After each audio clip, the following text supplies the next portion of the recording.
This nation is crazy. I am born again now for 11 years. I'm South African. Just in case there is confusion pertaining what the heck I'm talking about, listen, I'm here for you. This country, I got saved in it 14 years ago. In 2011, but I've been persecuted for 11 years, and nobody knows whether there is a spiritual cancer metastasizing in South Africa, except it is evidenced by the socio-economic and the socio-political disasters that are beheading all of us. They are indeed doing just that. But the nation is becoming essentially a failed state because obviously everybody has turned their back on God. If at all this nation was as Christian as it claims to be, the Lord would have blessed it, its economy. He would have filled up its vats to the brim. He would have made it bountiful. But no, if anything, it is declining. It's dwindling in the worst way. And when I was newly saved, I made an observation. Once I was hopping up and down the streets in churches, I made an observation that there is no sincerity in worship. Abantu abako, all that together serious with Jesus. Listen, they're not. People don't care about God. They just care about attending church on Sundays. In the beginning of my faith, I was young when I got born again. I was 26, so I was still partying.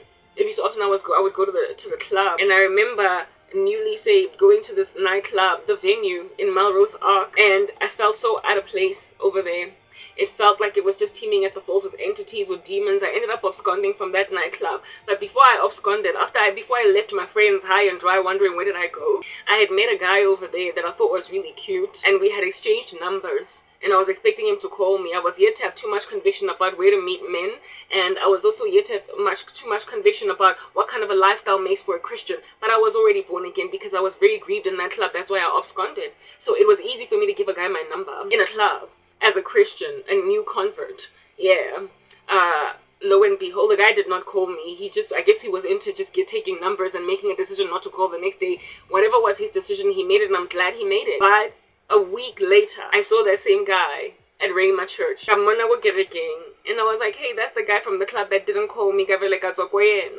Eventually, I would come to learn what makes for a true saint. And so I came to a conclusion that, that guy, he was the kind that I almost became. You are in the club on Saturday night, and then you're in church on Sunday, and then your life is still debauched. You're still taking numbers from chicks. You're still having sex. But hey, culturally, you go to church because that's just what you've always been doing. You want to be safe with God, but you don't want the righteousness of God.